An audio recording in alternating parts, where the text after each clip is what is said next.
너희 의인들아 여호와를 즐거워하라. 찬송은 정직한 자들의 마땅히 할 바니라. 아멘. 사랑과 은혜가 풍성하신 하나님 아버지, 예배하는 우리의 마음 가운데 하나님의 그 은혜를 찬양하며 우리의 심령이, 세상을 향해 있던 우리의 심령이 하나님께 온전히 집중하며 예배합니다. 주님, 세상적인 염려와 근심 다 내려놓고 수고하고 무거운 짐진 자들을 다 내게로 오라고 말씀하신 그 주님의 말씀을 듣고 순종하며 예배하오니 우리 주 예수 그리스도 안에 거하여 그리스도와 연합을 통하여 주시는 은혜를 온전히 누리게 하여 주시옵소서. 그리스도께서 우리에게 주시는 거룩과 의로움과 그리스도의 지혜를 오늘 이 예배 가운데 누리게 하여 주시옵소서. 그리하여서 성부 하나님께서 우리를 하나님의 자녀 삼아 주셔서 하나님 나라 백성 되게 하여 주심으로 말미암아 우리에게 주시는 하나님 나라의 풍성한 은혜들 오늘 이 예배를 통하여서 이 주일을 통하여서 온전히 누릴 수 있도록 역사하여 주옵소서. 주의 성령께서 함께하여 주셔서 우리의 세상적인 생각, 세상적인 삶의 모든 것들이 하나님의 말씀 앞에 낱낱이 밝혀지고 낱낱이 하나님의 말씀 앞에 순종하게 되어져서 하나님 나라와 의를 위해서 살아가는 신자의 거룩한 삶을 살아갈 수 있는 자로 설 수 있도록 우리 가운데 역사하여 주시옵소서. 오늘 우리 예배가 성부, 성자, 성령 하나님과의 온전한 교제 누리고 그 은혜로 말미암아 한 몸 된 지체들과 온전히 교제하는 참된 주일 이 예배 될 수 있도록 인도하여 주시옵소서. 감사드리며 예수님의 이름으로 기도드립니다. 아멘. 찬송가 43장입니다.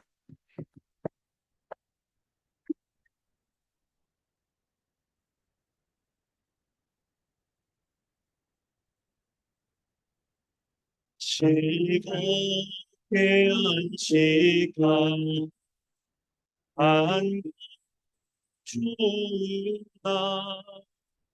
내 마음을 편케 한 즐거운 끝난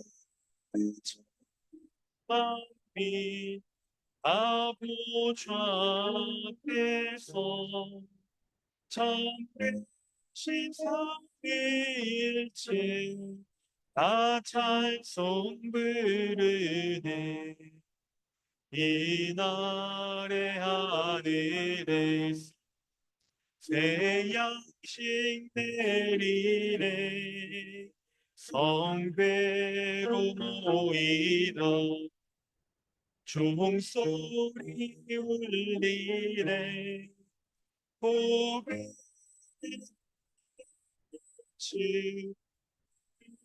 성비치며 또 영생에 흘러 시원케 하시 이 주일 지킴은 새 입어서 영원히 쉬는 곳에 다 올라갑시다.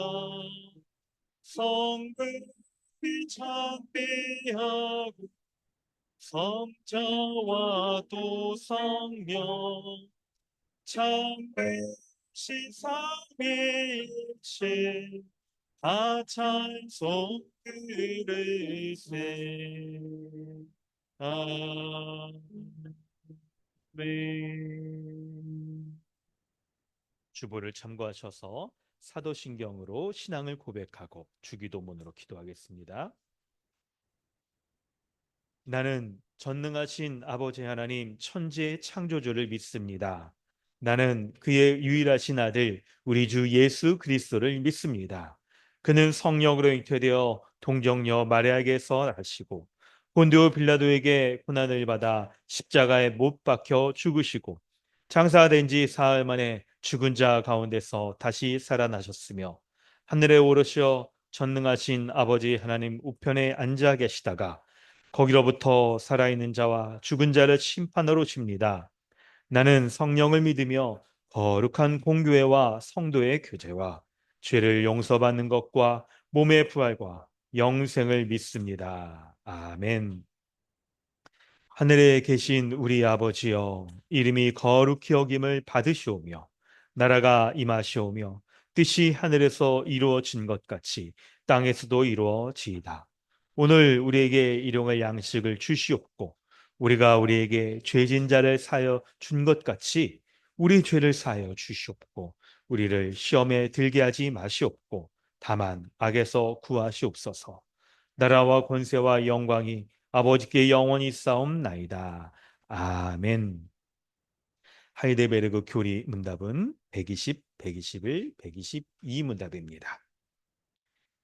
기도에 관하여 그리스도께서는 왜 하나님을 우리 아버지라고 부르라 명하셨습니까? 그리스도께서는 기도의 첫머리에서부터 우리 마음에 하나님께 대하여 어린아이와 같은 공경심과 신뢰를 불러일으키기를 원하셨는데 이것이 우리의 기도의 이침입니다. 하나님께서는 그리스도로 말미암아 우리 아버지가 되셨으며 우리가 믿음으로 구하는 것에 대해서는 우리 부모가 땅의 좋은 것들을 거절하지 않는 것보다 훨씬 더 거절하지 않으실 것입니다. 하늘에 계신이라는 말이 왜 덧붙여졌습니까? 하나님의 천상의 위엄을 땅의 것으로 생각지 않고 그의 전능하신 능력으로부터 우리의 몸과 영혼에 필요한 모든 것을 기대하도록 하기 위함입니다. 첫째 간구는 무엇입니까? 이름이 거룩히 여김을 받으시옵소서로 이러한 간구입니다. 무엇보다도 먼저 우리로 하여금 주님을 바르게 알게 하여 주시옵며 주께서 행하시는 모든 일에서 주님을 거룩히 여기고 경배하고 찬송하게 하옵소서. 주께서 행하시는 일에는 주님의 전능과 지혜와 선하심과 의와 자비와 진리가 환히 빛나옵나이다. 또한 우리의 모든 삶을 지도하시고 우리의 생각과 말과 행동을 주장하셔서 주님의 이름이 우리 때문에 더럽혀지지 않고 오히려 영예롭고 찬양을 받게 하옵소서. 아멘. 이 시간 우리 함께 기도하겠습니다. 하나님께서 예배의 순서 가운데 죄의 고백의 순서를 두게 하셨습니다. 그래야 해서 예배할 때마다 우리는 예배하는 우리가 하나님 앞에 참으로 온전히 우리의 마음을 다하여서 우리의 삶의 행실을 돌아보아 주님 앞에 지은 모든 죄들을 고백하고 주님의 그 십자가의 그 은혜를 덧입어서 큰 죄를 다 사함받기를 원하십니다. 그렇게 될 때에야만 하나님 앞에 온전히 예배할 수 있게 될 것입니다. 이렇게 이 시간 예배하며 기도하는 우리가 먼저 하나님 앞에 기도해야 될 우리의 첫 마음은 바로 하나님을 우리 아버지라고 고백하고 의지하며 기도하는 것입니다.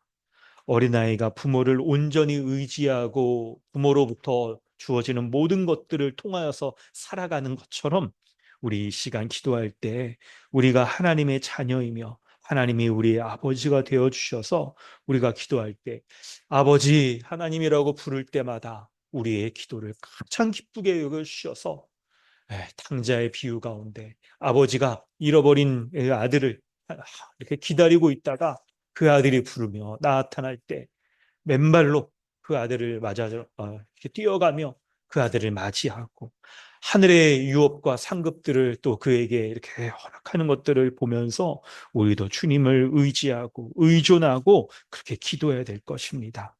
또한 우리는 우리의 아버지께 기도하는 겁니다. 교회로서만 온전히 하나님 앞에 나아갈 수 있습니다. 한 몸 된 지체들과 그리스도 안에서 우리에게 은혜 베풀어 주신 그 하나님 앞에 나아갈 때 온전히 기도할 수가 있는 것입니다. 그래야 해서 오늘 우리 이 예배가 한 몸 된 지체들이 온전히 예배하는 이 예배와 우리의 기도가 아버지께서 주시는 은혜로 온전히 그 은혜들 누리게 해달라고 기도합시다. 개인적으로 기도할 때마다 우리가 우리의 온전치 못함들 때문에 하나님의 거룩을 가리고 하나님의 이름이 우리 때문에 더럽혀지진 않았는지를 돌아봐야 될 것입니다. 한 주간 우리의 삶을 돌아보아서 하나님의 거룩하심 앞에 합당치 못하였던 모든 것들을 죄로 고백하면서 하나님 내가 주님의 거룩을 덧입고 살아가며 거룩의 열매를 드러낼 수 있는 은혜와 지혜와 능력 베풀어 달라고 우리 그렇게 함께 기도하겠습니다. 함께 기도합니다.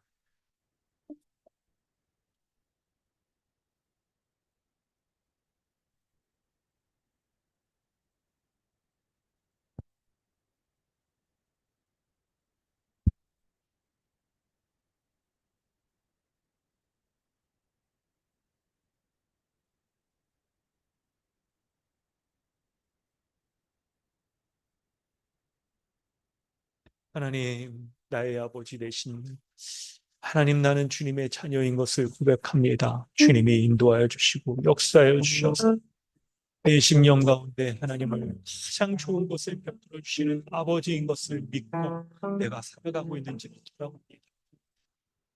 하늘의 아버지가 계셔서 내 삶을 돌보시고 인도하여 주시는 것, 나의 심령에 가장 귀한 죄를 떠나서 거룩하게 하시고 하나님의 나라를 소망하며 살아가게 알려주시는 은혜 베풀어 주신 것을 내가 온전히 바라보며 살아가는지 주시옵소서. 주님이 그 은혜를 의지하는 자로 살게 알려주시며 그 은혜 가운데 온전히 사는 자 될 수 있도록 도와여 주시옵소서. 하나님 아버지 은혜를 베풀어 주시면 있습니다. 주의 은혜 베풀어 주셔서 그 은혜 온전히 살아갈 수 있도록 도와주시고 살 수 있도록 인도하여 주시옵소서. 하나님의 일하시옵소서. 우리 주님의 은혜를 인도하여 주셔서 교회로서 함없는 교회로서 온전히 기도 예배 은혜를 누리며 하나님께서 우리를 교회 가운데 베풀어 주시는 그 은혜들을 충만하게 누리는 이 예배 되게 하여 주옵소서. 내 심령 가운데 하나님의 거룩하심을 소망하며 한 주간의 삶에 나에게 하나님 그 거룩에 인정치 못하는 생각과 말과 행동들이 있었으면 좋겠습니다. 주님 화를 내는 보지 못하는 것들이 있어 하나님의 운동하며 봉사하지 못하였으면 쉽게 판단하고 정죄하는 것들이 있었어요. 주님 불쌍히 여겨주시옵소서. 주님의 거룩으로 온전히 물도 돌아가는 자 될 수 있도록 해주시옵소서. 그리스도와 십자가에 날마다 내가 죽고 그리스도와 함께 부활해서 능력을 누리며 내가 하나님 새 사람의 힘으로 살아가는 자 될 수 있도록 은혜를 베풀어 주시옵소서. 이 예배가 우리 주의 말씀이 부활할 때마다 말씀으로 힘을 얻고 살아가는 말씀으로 나 자신을 베풀어 볼 수 있는 자 될 수 있도록 인도하여 주시옵소서. 하나님 아버지 주님의 은혜에 감사드립니다. 오늘 예배할 때 주님의 말씀을 통하여서 주의 성령께서 역사하여 주셔서 나의 심령 가운데 내가 어떠한 자인지 하나님 앞에 내가 온전히 서 있는지 혹은 세상 가운데 이렇게 향해 있지는 않았는지를 정직하게 돌아볼 수 있도록 은혜 더하여 주시옵소서. 하나님을 아버지라 부르며 전적으로 하늘아버지의 인도함 내가 신뢰하고 그분을 의지하고 의존하고 살았는지를 돌아보게 하여 주시고 혹 마음의 중심에 이 세상적인 다른 것들을 붙잡고 그것을 의지하며 내 삶이 평안할 것이라고 여기고 살아가지 않았는지를 돌아보니 주여 하늘아버지를 온전히 믿고 신뢰하며 주님이 주시는 은혜 가운데 하루하루의 삶뿐만 아니라 인생 전체를 주님 앞에 맡기고 살아가는 믿음의 사람 되게 하여 주시옵소서. 한 주간 나의 삶을 돌아볼 때 하나님, 하나님의 거룩하심과 하나님의 은혜를 이 땅의 것들을 견주거나 그것으로 맞바꾸려고 했던 삶을 살았지 않았는지를 돌아봅니다. 하나님, 구체적으로 나의 삶 가운데 생각과 말과 행동 가운데 하나님의 거룩에 합당치 못한 것들이 나에게 있지는 않은지를 돌아봅니다. 주님, 하나님께서 우리 주 예수 그리스도와 연합하여 그리스도의 생명을 누리며 하루하루를 살게 하여 주셨습니다. 그리하여서 부활의 생명력이 날마다 나의 삶 가운데 넘치게 하여 주셨는데 내가 그 생명력을 드러내며 그리스도의 은혜 가운데 날마다 살아가지 못하였고 도리어 날마다 십자가에 못 박아야 될 옛사람의 모습들 그 흔적들이 마치 나 자신인 것처럼 나 자신을 속고 나 자신이 그곳에 하나님 넘겨져서 그렇게 살아가진 않았는지를 돌아봅니다. 주님 거짓을 말하지 않게 하여 주시고 진실된 것을 말하게 하여 주시고 마음의 생각 가운데서도 하나님 나라와 의를 구하며 살아가게 하여 주시고 이 세상 나라에 매몰되어 살아가지 아니하도록 인도하여 주옵소서. 사람들과의 관계에서도 하나님 내가 사람들보다 교만하고 높아지려고 했던 것들이 있지 않은지를, 쉽게 이렇게 판단하고 정죄한 모습들이 있지 않았는지를, 쉽게 분노하고 쉽게 하나님 이렇게 다른 사람들을 좀 깔보는 그런 모습들이 있지 않았는지를 돌아봅니다. 이 시간 예배할 때 그리스도와의 온전한 연합 가운데 주어지시는 그리스도의 성품 더하여 주옵소서. 십자가에서 보여주신 그리스도의 인내와 사랑과 화평케 하심, 그것을 나의 마음에 품고 그리스도로 말미암아 변화된 새 사람의 인격과 삶을 드러낼 수 있는 은혜 베풀어 주시옵소서. 이 시간 주의 말씀 듣기를 사모합니다. 주님 말씀하실 때 내가 듣고 순종하게 하여 주시고 그 순종의 열매가 내 삶에서 온전히 드러날 수 있도록 역사하여 주시옵소서. 감사드리며 예수님의 이름으로 기도드립니다. 아멘. 찬송가 370장 찬양한 후에 전종아 목사님 기도해 주십니다.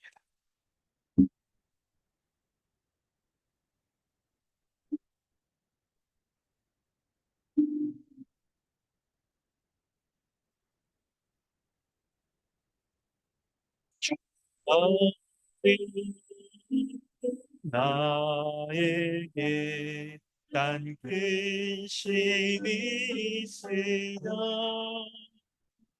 십자가 밑에 나가 내 짐을 풀었네. 주님 찬송하면서 할렐루야 할렐루야 내 앞길 멀고 난 주님만 따라가리. 그 두려움이 떠나요 내 기도 되었고 전날의 한숨 변하여 내 노래 되었네. 주님을 찬송하면서 할렐루야 할렐루야 내 앞길 걷고 나 주님만 따라가리. 내 주를 자비하셔서 늘 함께 계시고 내 궁핍함을 아시고 늘 채워주시네. 주님을 찬송하면서 할렐루야 할렐루야 내 앞길 멀고 나 주님만 따라가니 내 주가 맺은 언약을 영불변하시니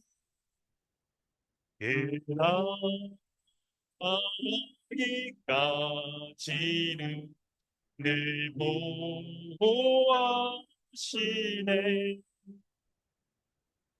주님을 찬송하면서 할렐루야 할렐루야 내 앞길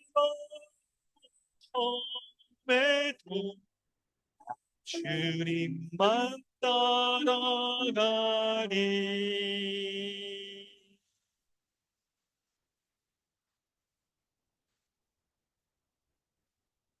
하나님 아버지, 오늘도 우리의 아버지 되시는 하나님께 우리가 함께 나아갑니다. 옛사람을 벗어버리고 새 사람을 입은 자 되었지만 여전히 옛사람의 습관을 따라 다시 죄의 종로를 타며 살아갔던 우리가 오늘도 오직 예수 그리스도의 피를 의지하여 예수 그리스도를 힘입어 담대히 주님 앞에 나아갑니다. 오늘도 우리에게 베풀어 주실 은혜를 기대합니다. 하나님의 말씀을 통하여서 오늘도 우리의 심령이 새롭게 되어지는 하루 되게 하여 주옵소서. 그리하여 우리의 삶에 들어온 옛사람의 모습을 다시 한번 우리가 벗어버리고 더욱 새 사람으로서 살아가는 하루 되어지기를, 그런 한 주 되어지기를 소망합니다. 야고보서의 말씀을 붙잡습니다. 우리에게 찾아온 시험 앞에서 우리가 더욱 인내하게 하여 주옵소서. 그리고 후히 주시고 꾸짖지 아니하시는 하나님께 더욱 지혜를 구하기 원합니다. 우리 앞에 놓여 있는 시험을 하나님의 관점으로 바라보게 하여 주시고 시험을 당할 때에 두 마음을 품지 않고 더욱 마음을 정하여 하나님만 바라보게 하여 주옵소서. 그리하여서 우리에게 찾아온 시험 속에서 우리의 믿음이 더욱 굳건케 되어지기를 소망합니다. 또한 우리의 믿음이 더욱 정금과 같이 드러날 수 있기를 간절히 소망합니다. 오늘도 우리가 함께 야고보서의 말씀으로 나아갑니다. 말씀 안에서 예수 그리스도를 바라보게 하시며 말씀을 통하여서 더욱더 우리의 심령이 새롭게 되어지는 귀한 시간 되게 하여 주시옵소서. 이 말씀이 우리의 마음에 새겨짐으로 한 주간 동안 이 말씀 굳게 붙잡고 이 말씀에 열매 맺고 순종하는 삶 살게 하여 주시옵소서. 이를 위하여 세워주신 이시상 목사님을 위하여서 함께 기도합니다. 늘 부족함이 없는 말씀의 충만함으로 충만한 은혜로 부어주시고 또 멈추지 않고 자라감으로 하나님께서 허락하여 주신 이 목사의 직분을 잘 감당케 하여 주시옵소서. 우리가 함께하고 있는 귀한 BLF 목사님들에게도 동일한 은혜를 허락하여 주시어서 각 처에서 하나님의 말씀이 올바르게 선포되어지게 하여 주시고 하나님께서 기뻐하시는 교회가 든든히 세워질 수 있게 하여 주시옵소서. 이제 한 해를 마무리하는 시기입니다. 우리에게 허락해 주신 한 해를 잘 돌아보며 또한 2025년을 준비하며 나아가는 귀한 시간 되게 하여 주옵소서. 우리 모두에게 지혜 주시기를 원합니다. 우리에게 허락해 주신 귀한 자녀들도 믿음 안에서 함께 자라가는 시간들 되기 원합니다. 해중의 아이도 주님께서 늘 강건케 하여 주시옵소서. 오늘 예배를 통하여 오직 하나님 한 분만 영광 받아주시기를 원하오며 모든 말씀 우리 주 예수 그리스도의 이름으로 기도합니다. 네.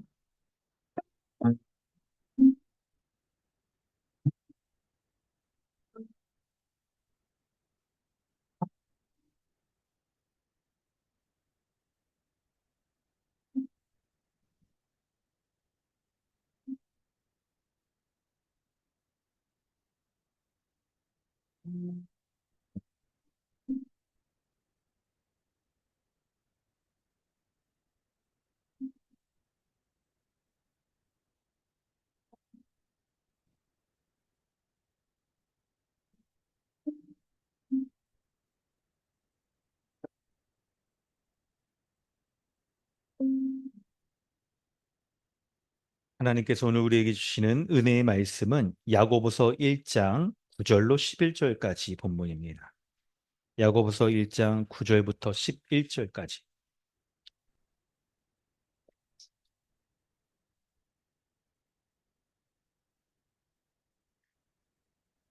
야고보서 1장 9절부터 11절까지 우리 한 목소리로 봉독하겠습니다. 낮은 형제는 자기의 높음을 자랑하고 부한 자는 자기의 낮아짐을 자랑할지니 이는 그가 풀의 꽃과 같이 지나감이라. 해가 돋고 뜨거운 바람이 불어 풀을 말리면 꽃이 떨어져 그 모양의 아름다움이 없어지나니 부한 자도 그 행하는 일에 이와 같이 쇠잔하리라. 아멘. 할렐루야. 오늘도 예배 가운데 나오신 우리 성도 여러분들 환영합니다. 우리 예배하기 전에 서로 우리 한몸대 지체들과 인사하겠습니다. 반갑습니다. 한 주 동안 평안하셨습니까? 은혜 가운데 강건하셨죠? 네. 기도의 응답은 누리며 한 주 동안 잘 살아셨는지 모르겠습니다. 네, 오늘 함께 말씀 보도록 하겠습니다. 오늘 우리가 살펴볼 하나님의 은혜의 말씀은 야고보서 1장 9절부터 11절까지인데 우리 주보에 지금 설교 본문을 계속해서 2절부터 11절까지를 싣고 있는 이유가 이 문제가 이 이제 단락이 오늘 살펴볼 단락이 하나의 큰 주제 가운데 포함되어 있기 때문에 그런 것입니다. 우리 주보를 보시면 첫 번째 문단이 2절부터 4절에는 시험에 대해서 말을 하고요.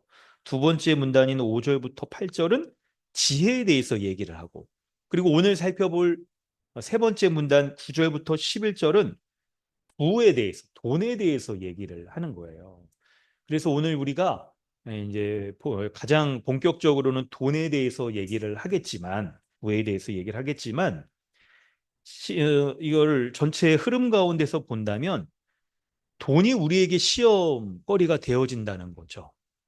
이제 야고보서에서 여러분 이 시험 당하는 것에 대해서 이제 여러 가지를 얘기하는데 가장 대표적이며 큰 영향을 미치는 게 이 돈에 대한 시험이에요.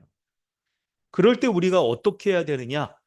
시험 당할 때, 이 돈 문제로 시험 당할 때 온전히 기쁘게 여길 수가 있는가? 그리고 온전히 기쁘게 여기면서 이 돈의 시험이 우리로 하여금 믿음의 시련이라는 것을 알면서 이 돈 문제가, 돈 염려가, 돈 시험이 우리의 믿음을 온전하게, 순전하게 하는 테스트. 용광로에서 있죠. 금이 재련되듯이 우리의 믿음을 온전하게 하는 것이라는 것을 알고 그 어려움 가운데 인내하며 어떻게 해야 될까? 하늘의 지혜를 구할 때 우리 하나님께서 돈에 대한 문제 가운데에서 마땅히 우리가 해야 될 모습들, 은혜들을 주신다는 거예요. 그럴 때 여러분, 이제 지금도 설명을 드렸다시피 야고보 사도가 말씀을 전하는 요 교회에서 가장 대표적인 시험의 모습이 돈 문제였어요. 돈 문제. 교회가 어떤 어려움을 겪었는지 이렇게 딱 얘기를 하는데 대표적인 시험이 돈에 대한 문제였습니다. 그래서 사람들이 뭐 어떻게 했을까요? 돈에 대한 어떤 시험을 당할까요? 대표적인 모습이 바로 돈을 많이 벌어서 부해지려고 하는 그런 욕망들을 갖고 있는 거였어요. 그런데 그게 여러분, 우리가 흔히 이렇게 딱 생각할 때 뭐 이렇게 그렇게 부해지려고 하는 모습이 아니라 이 부에 대한 시험이 낮은 형제에게도 부한 자에게도 동일하게 나타난다는 거예요. 부자는요, 이 부를 이미 이루었습니다. 그리고 더 이루려고 하고 그리고 이제 그 자신이 이룬 부를 가지고 자랑하고 교회 안에 있는 다른 지체 가난한 자에게 그것을 자랑하며 가난한 자를 멸시하는 일까지 벌어지는 거예요. 가난한 자는 어떻게 되느냐? 돈이 없는 자신의 신세를 비천하게 여기고 돈이 없는 자신의 모습을 딱 생각할 때 대조되는 저 부자에 대해서 막 욕하고 부자와의 이제 다툼이 딱 생기고 그러면서도 자신이 저 부자처럼 나도 부해졌으면 좋겠다. 이렇게 생각하는 돈에 대한, 부에 대한 욕심을 가지고 있는 거였어요. 그래서 이 부해지려고 하는 이 시험이 이 교회 가운데 아주 가장 큰 어려움이었던 것이죠. 여러분 당시에 그러면 야고보 교회에 그저 야고보 교회뿐만 아니라 있죠 초대교회에 그리스도인이 이 돈에 대해서 어떤 상황이었을까를 우리가 좀 잘 이해해 보는 게 필요할 거예요. 그럴 때 여러분 당시의 그리스도인들 중에서 대다수는 가난한 사람이었습니다. 대다수는 가난한 사람들이었어요. 뭐 하는 사람들이었냐면 대부분은 이 소작농, 자기 땅이 없이 땅도 이제 누구한테 이제 빌려서 소작을 해야 되는데 오늘날처럼 여러분 뭐 요즘 뭐 이렇게 소작하면 이게 뭐 얼마 이렇게 내는지를 뭐 제가 정확히 모르겠습니다만 뭐 제가 아는 분 보니까 어디에 뭐 시골에 땅이 있는데 이거 빌려줬더니 거기서 그냥 뭐 특별히 뭐 이렇게 돈은 안 내고 농사 지으면 이 쌀을 이제 몇 포대를 보내주더라 그런 얘기를 들었는데 아마 뭐 돈을 내고 빌린다 하더라도 그렇게 큰 돈은 아닐 것 같아요. 혹시 뭐 여러분이 아는 뭐 다른 지식이 있으면 좀 알려주세요. 근데 당시에는 소장농들이 있죠. 약간 이제 지주에게 딱 그걸 낼 때 굉장히 많은 금액을 냈던 거예요. 우리나라 여러분 역사에서도 그런 거 이제 보게 되는데 뭐 대동법 이렇게 실시되고 그때 당시 보면 심지어는 땅 주인들은 소출의 뭐 절반이나 그 이상 혹은 막 굉장히 많이 가져갈 때는 거의 대부분을 다 가져가고 나머지는 이렇게 살아야 되는 이런 일들이 벌어지니까 소작을 하는 사람들은 굉장히 가난할 수밖에 없었던 거예요. 땅이 없으니까 그런 일이 벌어질 수밖에 없는 거죠. 그렇지 않으면 농사를 짓지 않는 사람들은 어떻게 하냐면 일을 하는데 하루 벌어서 하루를 살아가는 거예요. 농장에 여러분 예수님의 비유 가운데 그거 있잖아요. 새벽에 아침 일찍 딱 일꾼 되어서 이렇게 간 사람 시간대별로 이렇게 간 사람도 있잖아요. 이 사람들이 하루 품삯을 벌어서 살아가는 일꾼들이었던 거예요. 그게 사람들의 대표적인 모습이에요. 그러니까 그리스도인들이 당시에는 대부분은 가난한 사람들이었습니다. 그런데 일부 그리스도인들 가운데서 일부는요, 땅을 가지고 있는 사람들은 꽤 많은 돈을 이게 가질 수가 있는 거죠. 막 소작농들을 두고 막 그러니까요. 그리고 당시에 요 이제 야고보서도 그렇고 요게 이제 소아시아 지역 우리가 성경에서 얘기하면 그러니까 오늘날은 그리스 이거 이제 그 연안에 요 이제 터키나 이런 지역인데 이런 지역의 특징이 지중해를 끼고 무역을 많이 하던 곳이었어요. 그러니까 상업이 발달해 있어서 돈을 벌 수 있는 기회들이 있었던 거예요. 그리스도인들 가운데 그런 사람들은 어땠을까요? 돈을 많이 벌어서 부자가 될 수 있었던 거죠. 부자가 될 수 있었던 거예요. 그래서 이런 이제 딱 그 상황들이었는데 여러분 이런 상황이 이 초대교회에서 시간들이 이제 쭉 이렇게 지나면 지날수록 어떻게 될까요? 가난한 사람들은 계속 가난해지거나 더 가난해지거나 더 가난해지는 이제 경우들은 이제 큰 돈이 들어갈 때 이제 자기가 소작을 하면서 그냥 근근히 버티며 살아가다가 큰 돈이 들어가는 그런 상황, 누가 아프다거나 등등. 당시에는 사회보장 제도가 없으니까 그런 경우에 이제 큰 돈을 주거나 아니면 소작농은 자유민인데 자신을 노예로 팔아서 어떻게 돈을 마련한다거나 그럴 이제 어려움들에 처하면서 점점점 가난하게 되어지는 상황들에 빠지고 무한자는 어떻게 될까요? 상업을 한다거나 그러면서 종잣돈을 모은 거죠. 그러면서 그 종잣돈이 돈을 불러오는 거예요. 그래서 부한자는 더 부하게 되어지는 일들이 벌어지게 되는 거예요. 교회 안에 있는 그리스도인들 가운데서. 그러니까 어떨까요? 어떤 일이 벌어질까요? 교회에서 부자들은 자랑하고, 교회에서 아주 그냥 떵떵거리고, 그냥 자신이 그냥 이렇게 성공한 사람 보여지고, 가난한 자는 자신의 가난을 비천하게 여기면서 부자를 부러워하는 상황들이 생기고 가난한 자와 부자와의 갈등이 아주 심각하게 생기는 문제가 야고보 교회의 상황이었던 거예요.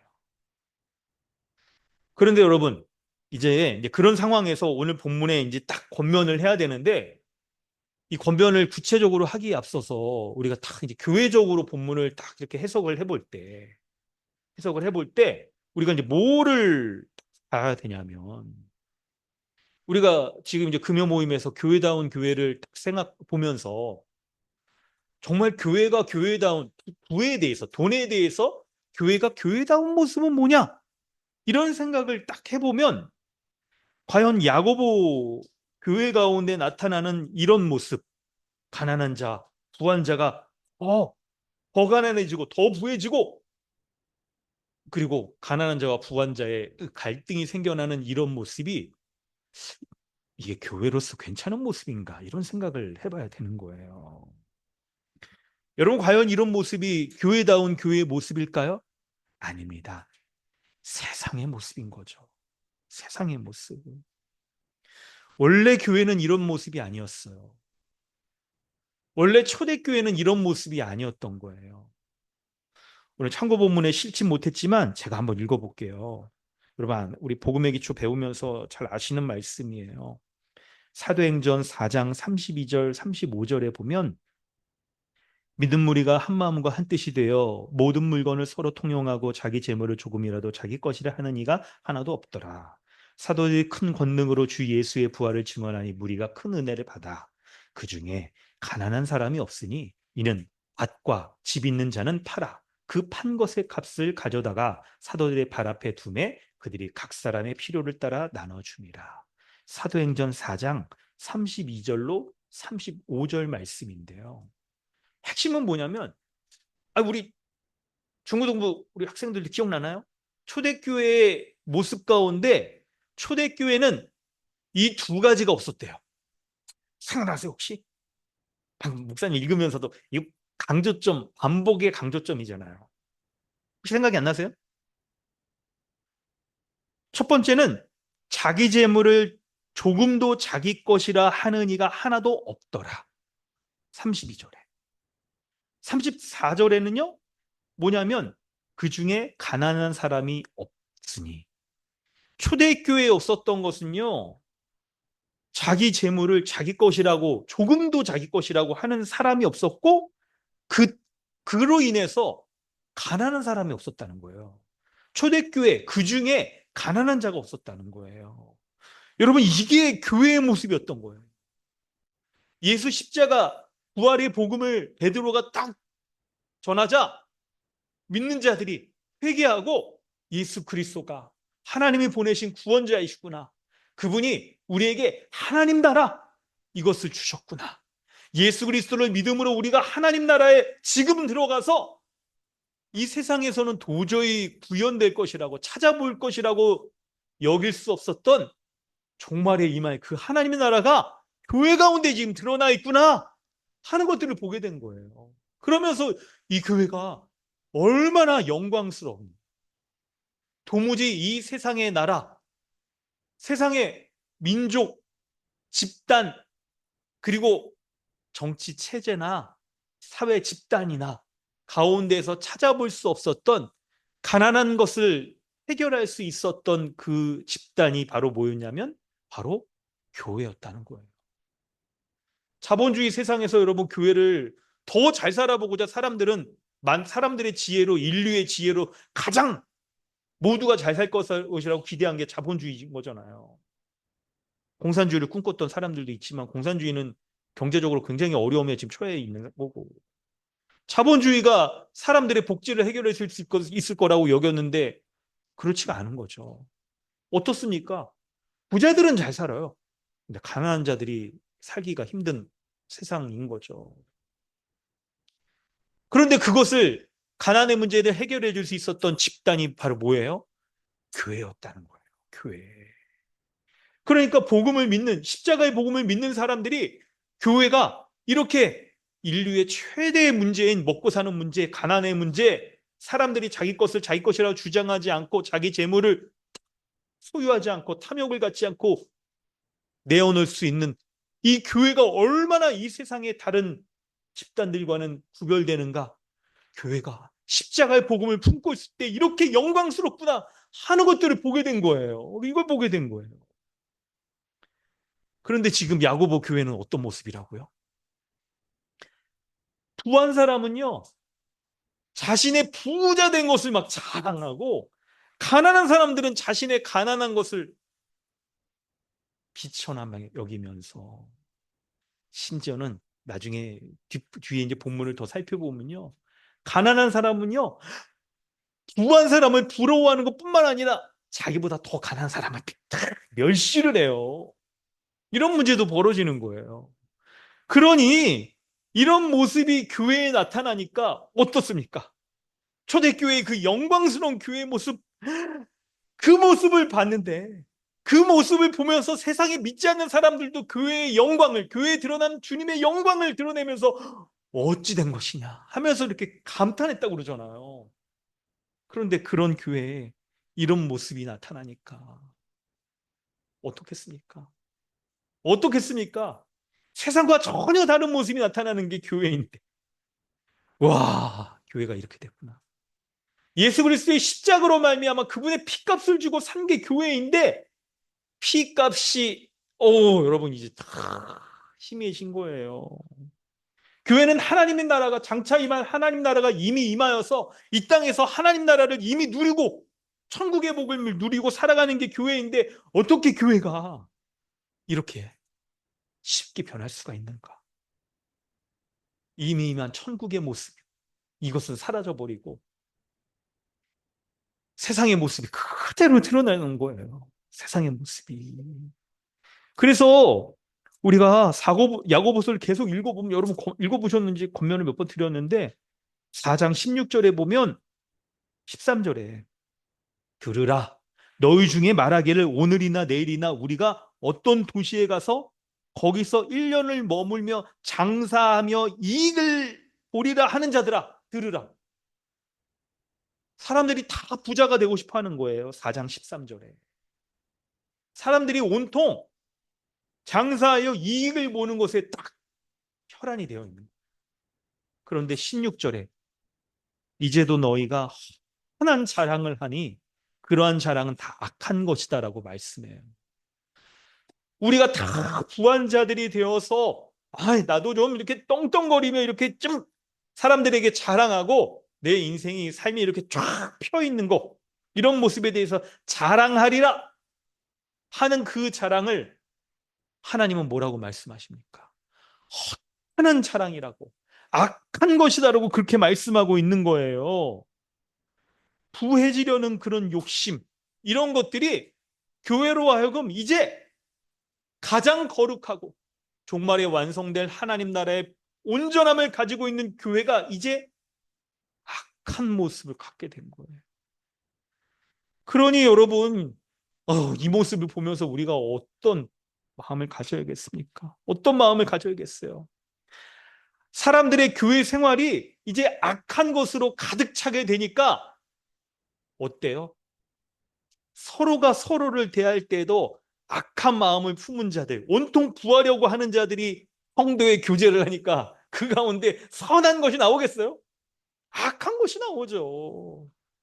부한 자는 가난한 자를 멸시하게 되고 멸시하게 되어서 그냥 어떻게 그렇게 되느냐 막 이러고 가난한 자도 부한 자를 막 이제 동경하면서 나의 인생의 롤 모델이야 막 이러면서 내가 저를 쫓아서 저 도시에 가서 1년을 머무면서 장사하여 이익을 보리라 하는 게 그냥 사람들의 소망인 거예요.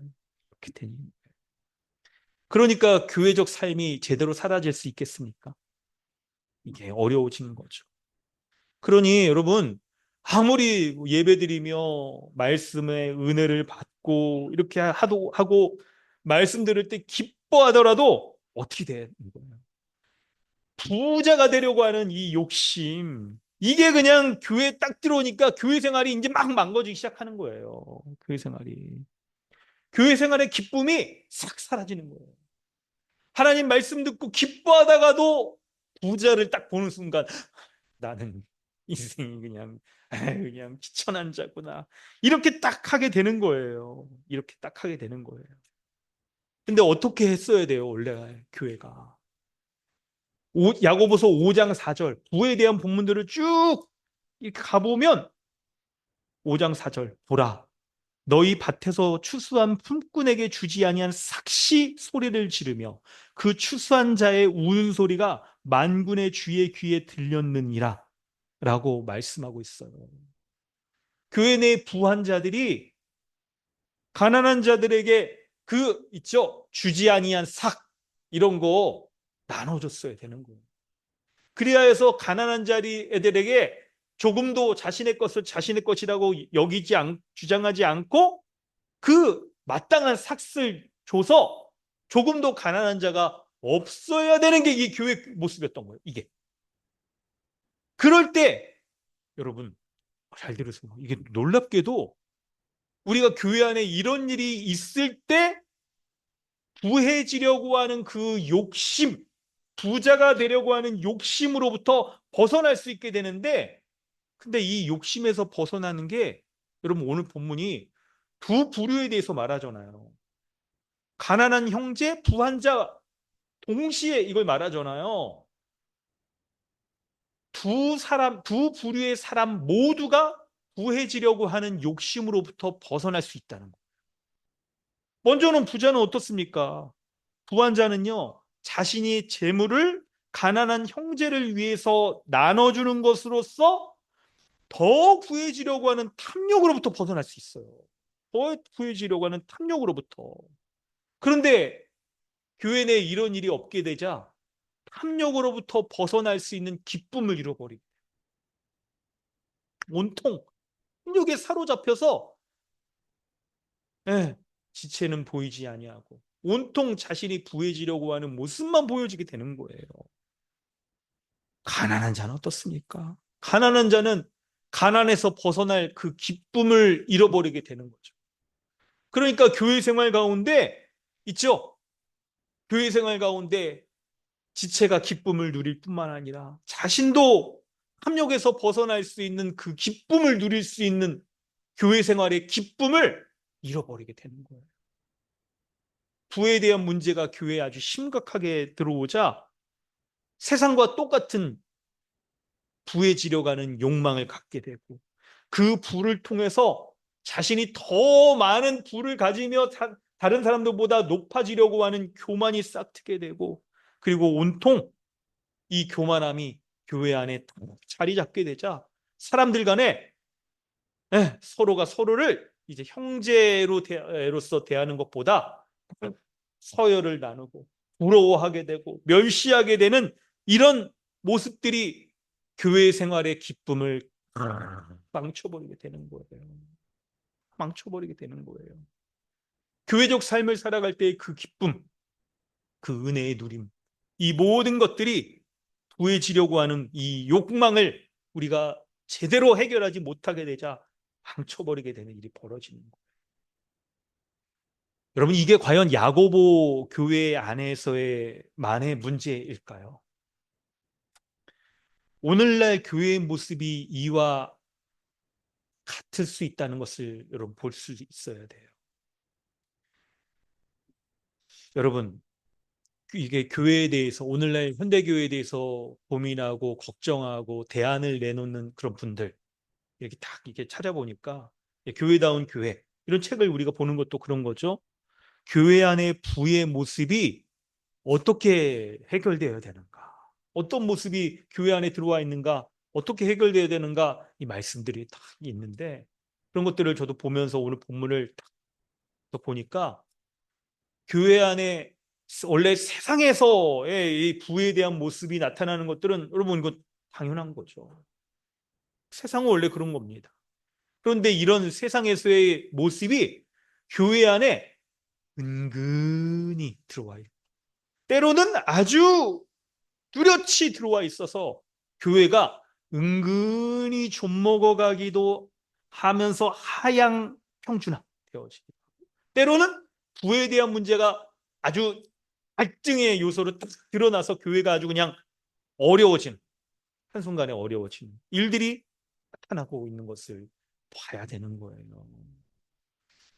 여러분 이걸 이제 그 교회를 걱정하는 분들이 얘기할 때 이런 거를 딱 봐야 된다 얘기를 하시더라고요. 이걸 이렇게 이제 좀 설명을 해볼게요. 교회는 여러분 사람들은 기본적으로 다 하나님 앞에 죄인이고 세상적인 삶을 살아가는 사람들이죠.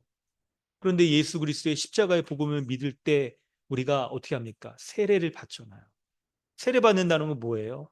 옛사람은 죽고 새 사람으로 살아간다는 거잖아요. 세례 받을 때 그 사람이 바로 어떤 사람입니까? 교회의 회원, 정회원이 되어지는 거예요. 교회의 신실한 사람들인 거죠. 믿음의 사람이고 성령의 사람이고. 그래서 교회가 그 교회의 수준이 높은가라고 딱 말할 때 먼저는 교회의 이제 영적 지도자들, 목사, 장로, 말씀을 가르치고 집사들 뿐만 아니라 교회에 세례받은 회원들, 정회원이 얼마나 정말 믿음의 모습으로 살아가는가. 그걸 봐야 되는 거예요.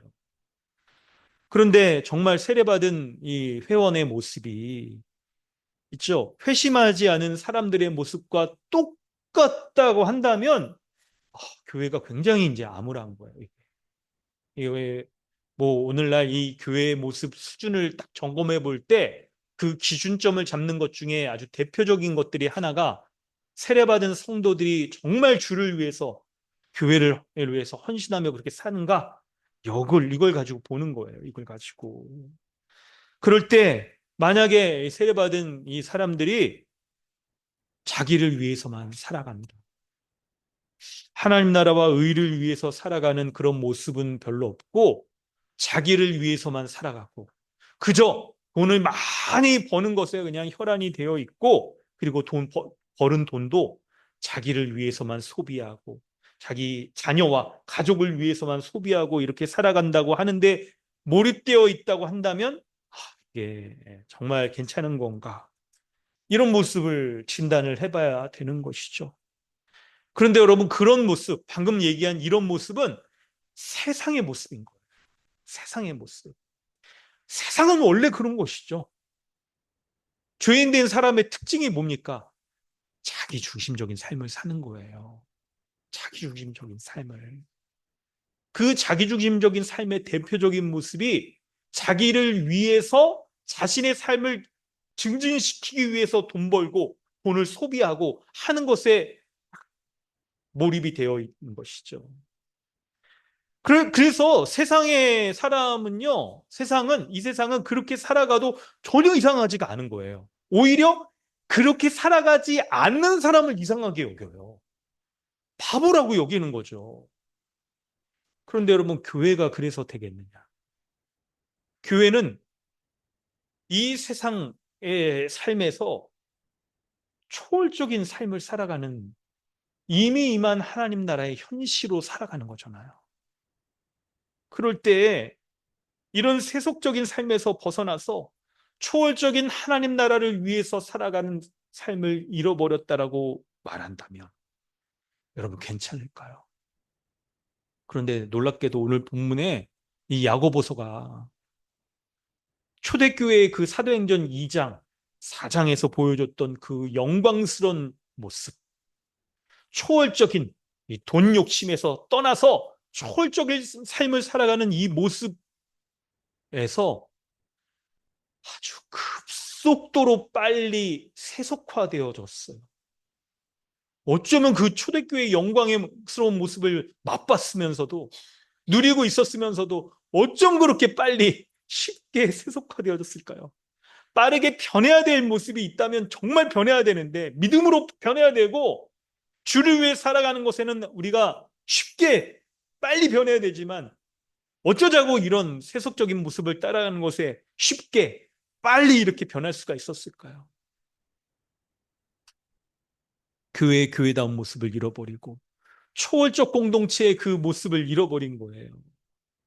도리어 세속적인 공동체로 전락하게 된 거죠.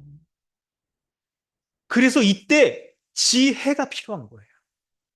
교회가 이런 세속적인 부에 대한 모습으로 시험을 당하게 될 때 지혜가 필요한 거예요. 어떤 지혜일까요? 바로 현재 교회가 세속적인 모습에 돈으로 인한 세속적인 모습에 물들어 있다는 것을 진단하여 볼 수 있는 지혜. 세속적인 기준에서 부를 마음에 품고 사람들이 이 돈을 벌기 위해서 살아가는 이런 모습에서 바뀌어져서 하나님의 관점에서 부가 무엇인지를 제대로 볼 수 있는 지혜, 이런 지혜. 그리고 교회적으로 이 부의 문제를 해결할 수 있는 지혜. 이건 다음 주에 말씀드리려고 합니다. 이런 지혜가 필요한 거예요. 그러므로 이제 여러분 본문 보면서 이제 낮은 형제와 부한 자에게 필요한 지혜가 무엇일까? 그걸 볼 수 있어야 됩니다. 그걸 볼 수 있어야 되는 거예요. 낮은 형제가 가져야 될 지혜는 무엇이고 부한 자가 가져야 될 지혜는 무엇일까요? 몇 가지 여러분 설명을 이제 좀 드리려고 합니다. 그리스도 중심적으로 그리고 교회 중심적으로 이렇게 좀 드리려고 하는데 결론을 먼저 말씀드릴게요. 이거 좀 적어놓고 하시면 좋을 것 같아요. 9절의 낮은 형제는 자기의 높음을 자랑하라고 말합니다. 바로 하나님의 기준에서 가난한 자가 높은 자, 부한 자라는 것을 자랑할 수 있어야 돼요. 하나님의 기준에서 물질적으로 가난한 자가 높은 자, 부한 자인 것을 자랑할 수 있어야 됩니다. 두 번째로 부한 자, 부자는요, 자기의 있죠. 낮아짐을 자랑할 수 있어야 돼요. 자기의 낮아짐을. 하나님의 기준에서 자신의 부가 한순간에 없어질 수 있다는 지혜를 가져야 되고, 그리고 자신이 다 있죠. 낮아지는 그 모습을 자랑할 수 있어야 되는 거예요. 그 모습을. 그러기 위하여서 여러분 본문을 생각해 볼 때, 이 부한 자, 낮은 형제가 현재 자신의 모습에서 벗어날 수 있어야 됩니다. 이들의 현재의 모습은 뭘까요? 낮은 형제는 자기의 높음을 자랑하라고 하니까 그걸 자랑하지 못하는 현재의 모습은 뭐예요? 낮은 형제는 자신의 낮음을 자랑하지 못하고 비천하게 여기는, 자신의 낮은 모습을, 경제적으로 비천하게 여기는 그 모습을 에서 벗어날 수 있어요. 경제적으로 낮은 자신의 모습, 그것 때문에 자신을 비천하게 여기는, 자랑하지 못하는 모습에서 벗어날 수 있어야 돼요. 부자도 그렇죠. 부자도 자신의 낮아짐을 자랑하라고 말했는데, 이 사람은 자신의 이 돈이 많은 거, 부유함을 막 자랑하고 있는 거잖아요. 그러니까 그것으로부터, 돈 자랑으로부터 벗어날 수 있어야 됩니다. 돈 자랑으로부터. 자, 이제 구체적으로 얘기해 보겠습니다. 구체적으로 여러분 볼 때, 근데 여러분 우리는 딱 이제 부한 자와 가난한 자를 얘기할 때 있죠. 아니, 돈 욕심 얘기하면 부자들이나 돈 욕심 버려야지 이렇게 생각을 쉽게 할 수 있을 거예요. 그리고 실제로 오늘 본문에서도 보니까 분량상 낮은 형제에 대한 권면보다 부한 자의 권면이 두 절, 절수도 길어. 내용도 많아. 또 구약의 본문도 시편의 이 본문이 11절에 이렇게 인용되어 있어. 생생하게 인용되어 있는 걸 보니까 지금 이거 있잖아요. 오늘 돈 욕심 버리라고 말하는 대상은 부자들에게 하는 말이구나. 이 사람들이 교회에서 지금 가난한 사람 멸시하고 깔보고 그러니까 지금 그거 얘기하는구나. 맞습니다. 근데 또 맞는 게 있어요. 가난한 자도 돈 욕심 갖고 있을 수 있는 거예요. 그걸 여러분 구절에서 볼 수 있어야 돼요. 낮은 형제는 자기의 높음을 자랑하라고 말했는데 자신의 높음을 자랑하지 못하는 낮은 형제. 뭘까요? 낮은 형제는 돈이 없다라고 여기는 것이 자신에게 시험이라는 것을 볼 수 있어야 돼요. 내가 이렇게 돈이 없어. 그래서 나의 높음을 자랑하지 못하는 그 모습 자체를 이게 나에게 시험이구나 하는 것을 생각할 수 있어야 되는 거예요. 돈이 없으면 없는 건데 돈이 없는 것으로 자신을 비천하게 여겨. 돈 때문에 내가 아주 비참한 모습 사는구나. 지금 아주 비참한 처지에 있구나라고 스스로를 그렇게 여기고, 돈이 없다라고 어떻게 합니까? 자신의 인생이 좀 이렇게 안 풀리고 나는 인생이 망했구나. 희망이 안 보이는구나. 절망스럽구나. 이 처지에서 벗어날 수 없구나라고 여기는 그런 태도를 가져오는 시험으로부터 벗어날 수 있어야 되는 거예요. 가난한 자가 갖는 시험은, 돈에 대한 그 시험은 이런 모습으로 많이 와요. 돈이 없는 것으로 인해서 자기가 아주 비참하고, 그리고 있죠.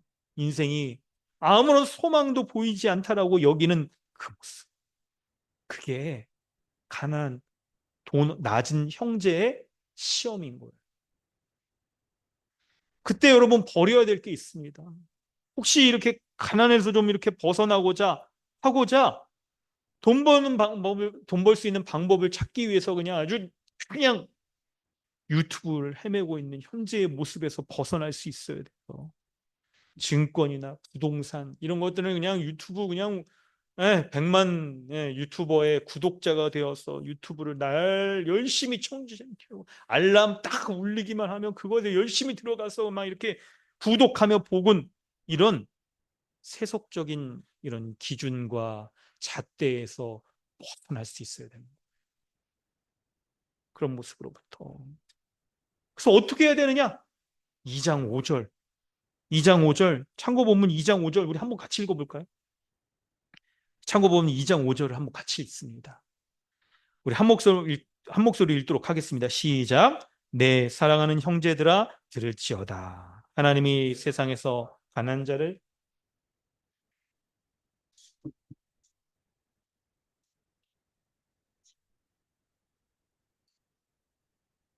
아멘. 가난한 자는 그리스도를 자랑해야 됩니다. 그리스도 안에서 자신이 하나님 나라를 상속받은 것을 자랑할 수 있어야 돼요. 그걸 자랑할 수 있어야 돼요. 가난한 자는요, 자신이 하나님을 의지하면서 이 세상 나라가 아닌 영원한 하나님 나라를 바라보면서 살 수 있도록 하는 참된 믿음을 살게 하신 하나님 앞에 감사할 수 있어야 되는 거예요. 여러분, 이게 어떻게 들릴지 모르겠지만, 여러분, 실제로도 만약에 여러분 우리가 부자였다라고 한다면 지금 예수 믿었을까요? 여러분의 인생을 한번 생각해 볼 때 여러분 인생이 지금 살아온 시절이 다 있지 않습니까? 내가 인생에서의 가난 때문에 돈 염려 때문에 그런 염려 이런 거 다 겸손함을 배우고 마음이 낮아지고 이 세상에서의 삶이 아닌 하나님 나라를 딱 생각하는 삶을 살아갈 수 있었을까? 를 한번 생각해 보세요. 여러분 그거 쉽지 않았을 거예요. 우리의 인생 가운데 우리가 그냥 날 때부터 금수저 이러면서 그냥 돈 걱정 하나도 없이 이렇게 딱 살아가고 아주 그냥 뭐 이렇게 딱 부한자로 살아가는 게 우리의 삶의 첫 출발이고 막 그랬다고 한다면 정말 예수 잘 믿을 수 있었을까? 아니 믿음 가질 수도 있겠죠. 그 부한 가정이 그냥 딱 태어나 보니까 이 믿는 부모면서 부자인 수도 있을 겁니다. 근데 성경에서 말하는 정말 하나님 나라와 의를 위한 삶을 살아가며 살 수 있었을까 생각해 보세요.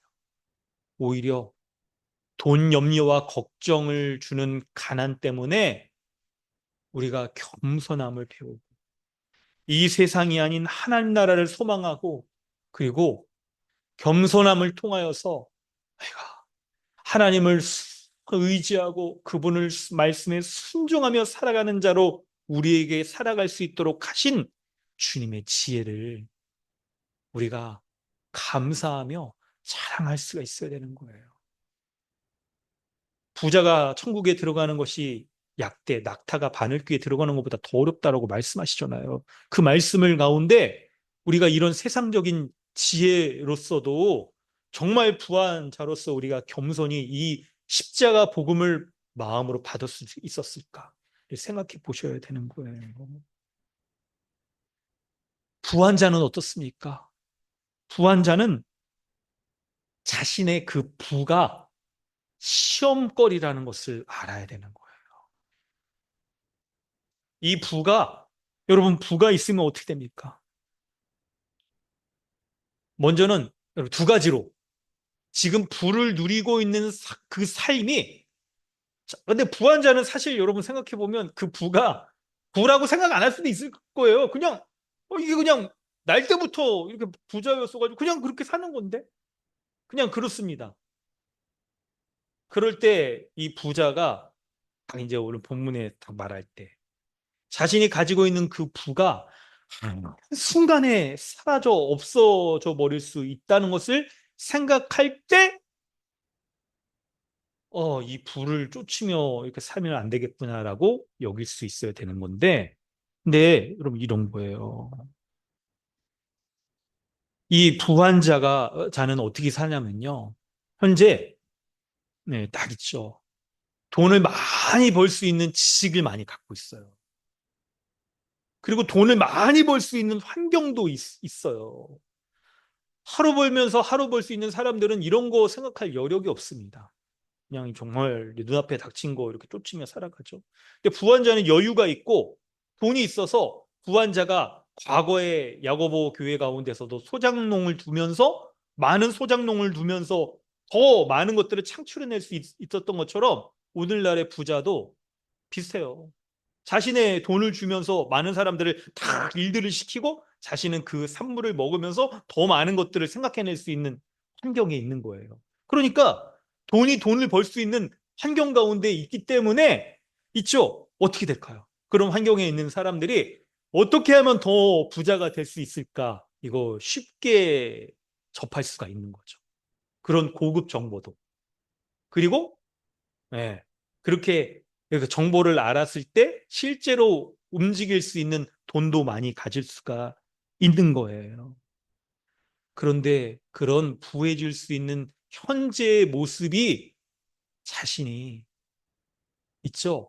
실은 그것 때문에 하나님 나라가 아닌 세속적인 삶으로 점점 나아가게 하는 시험거리라는 것을 알아야 되는 거예요. 하나님 나라와 의를 위해서 살아가는 초월적인 삶으로부터 점점 멀어지고 이 세상에 그냥 현안되어서 이 세상적인 삶을 살아가고 나중에는 결국 믿음이 없는 자처럼 그렇게 살아갈 수 있게 하는 시험이란 걸 알아야 되는 거예요. 그런 시험이라는 것을. 여러분, 이렇게도 생각할 수 있을 거예요. 아니, 뭐, 그쵸. 뭐, 이렇게, 뭐, 근데 우리는 뭐, 실제로 그렇게까지는 뭐 안 합니다. 뭐, 그쵸. 우리 중에 뭐, 많은 사람들은 그러지 않을 수 있을 거예요. 아니, 그렇게까지 뭐, 돈도 없고, 그렇게까지 뭐, 고급 정보도 별로 몰라요. 막, 어디가 뭐, 이렇게 딱 개발된다든지, 뭐 아니면 어디 뭐, 증권이 이렇게 뛴다든지, 그런 거 알았으면 그냥 했을 텐데, 그냥 집이라도 팔아서 했을 텐데. 그런 정보도 모르고 돈도 없어요. 그냥 저는요, 적당히, 적당히 그냥 좀 이렇게 부도 이루고, 그냥 적당히 그냥 잘 먹고 살고, 적당히 그냥 미래도 좀 이렇게 좀 대처하면서 그렇게 살아가는 거를 원해요. 근데 여러분, 그걸 잘 생각해 보면, 우리의 그런 마음이 욕심일 수 있는 거예요. 그 자체가 욕심일 수 있는 거예요, 그게. 우리가 흔히 뭐 살아갈 때 뭐 부자는 아니어도 어떤 계층 여러분 원하시겠어요? 한 중산층? 꽤 높은 수준이지만 잘 먹고 살고 수도권에서 우리 집 있고 직업도 그냥 딱 이렇게 있고 그냥 적당 먹고 사는 거 이건 뭐 염려 없이 더 하고 좀 더 좋은 것도 이렇게 먹을 수 있고 그냥 이렇게 여가 생활이나 취미 생활도 이렇게 적당히 즐기면서 이렇게 살아갈 수도 있고 자식들의 미래도 이렇게 교육시키면서 살아갈 수 있는 그런 환경 그 정도의 부를 꿈꾸는 게 우리의 욕심일 수 있는 거예요. 그게 진짜 욕심일 수 있다라고 여기는 게 여러분 이렇게 생각해 보면 돼요. 만약에 여러분 현재 수준에서 자신이 누리고 있는 삶의 환경이 지금 그렇죠.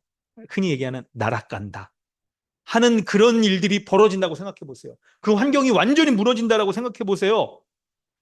그때 여러분 우리가 그냥 어떤 반응을 보이겠어요? 아주 그냥 난리 또 그런 난리 없을 거예요. 생각해 보면 지금 우리가 실제로 이렇게 막 그렇게 큰 부자들처럼 그렇게 부하려고는 욕심은 없다 할지라도 나의 삶의 수준에서 내가 구하려고 하는 욕심, 내가 지금 살아가고 있는 그 삶의 형편과 환경이 무너져 버린다고 한다면 그것을 붙잡고 하기려고 얼마나 내가 그 마음을 갖고 있겠느냐를 통해서 구하려고 하고 지금 삶을 살아가려고 하는 것에 대한 욕심이 우리에게 있다는 것을 볼 수 있어야 됩니다. 그걸 볼 수 있어야 돼요. 사랑하는 성도 여러분, 오늘 본문을 통해서 성경이 돈에 대해서 말하는 이 권면에 대해서 여러분 어떻게 생각하십니까? 혹시 나는 돈에 대해서 별 관심이 없어요. 부해지려고 하는 것에 대해서 별 관심이 없어요. 뭐 부동산 투자, 뭐 이렇게 뭐 증권, 뭐 이런 거 주식 안 합니다. 별 관심 없습니다. 그냥 뭐 지금 살고 있는 집하고 뭐 이렇게 적당한 수준에서 이렇게 합니다. 라고 여기실 수 있을 겁니다. 그런데 여러분, 정말 우리의 마음의 중심을 딱 돌아볼 때 여러분 좀 정직해지면 어떨까요? 하나님 앞에 좀 정직하면 어떨까요?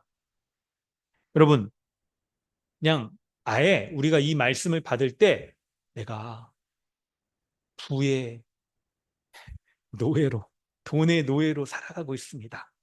라고 여러분 마음을 먹으시면 어떨까요?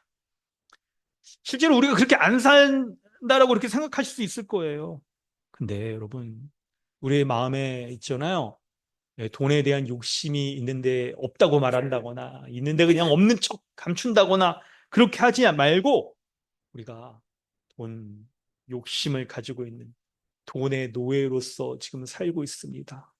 라고 하나님 앞에 그렇게 딱 자신을 돌아보는 게 정직하지 않을까요? 바로 그 모습이 방금 말씀드린 모습이에요. 지금 우리가 살아가는 이 삶의 형편들, 이거 무너져 버린다고 한다면, 지금 우리 삶의 모습들도요, 우리가 돈에 대한 욕심들 가지고 딱 이렇게 살아가고 있는 모습 있잖아요. 적당한 수준에서. 아니, 그냥 완전히 그냥 뭐 돈에 진짜, 아니, 그냥 뭐 인생 다 거기다 해가지고 무슨 도박을 합니까, 우리가? 무슨 뭐, 이렇게 부도덕한 그런 걸 합니까? 그 정도 선에서 돈 버는 건 아니잖아요. 도둑질하는 것도 아니고, 도박하는 것도 아니고. 그렇지만, 적당한 수준에서 우리의 삶을 이렇게 살아가려고 하는 그 정도에서 돈 욕심이 있는 거죠. 만약에 여러분, 우리 현재의 삶이 지금 깨지고 무너진다라고 할 때 우리가 막 마음이 이렇게 하는 그런 모습이 있다면 바로 그런 모습이 돈에 대한 욕심을 가지고 살아가는 우리의 모습일 겁니다. 그리고 우리도 바로 그런 욕심 있잖아요. 돈 잃어버리고 그러고 뭐 할 때 우리가 보이는 그런 모습이 우리가 이 세상 나라의 신인 만몬 곧 돈의 신을 우리가 그 지배 가운데 자유로울 수 없다는 것을 그 돈에 있죠. 돈의 신을 하나님처럼 섬긴다고 딱 말하면 약간 불신자겠지만 근데 신자이면서도 이미와 아직이니까 그 영향에서 자유롭지 못하다. 차라리 돈의 노예다. 라고 우리 자신을 돌아보는 게 정직할 수 있을 거예요. 그러므로 성도 여러분, 말씀을 마무리하면서 그리스도를 자랑하는 삶을 살아야 됩니다.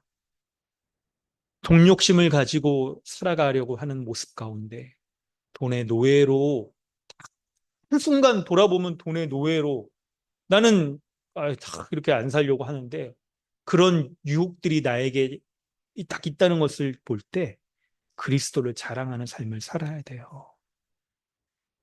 낮은 형제는 그리스도 안에서 참된 믿음을 가지고 주를 의지하며 살아가는 삶을 자랑하십시오. 돈 때문에 내 미래는 암울하다. 소망이 없다.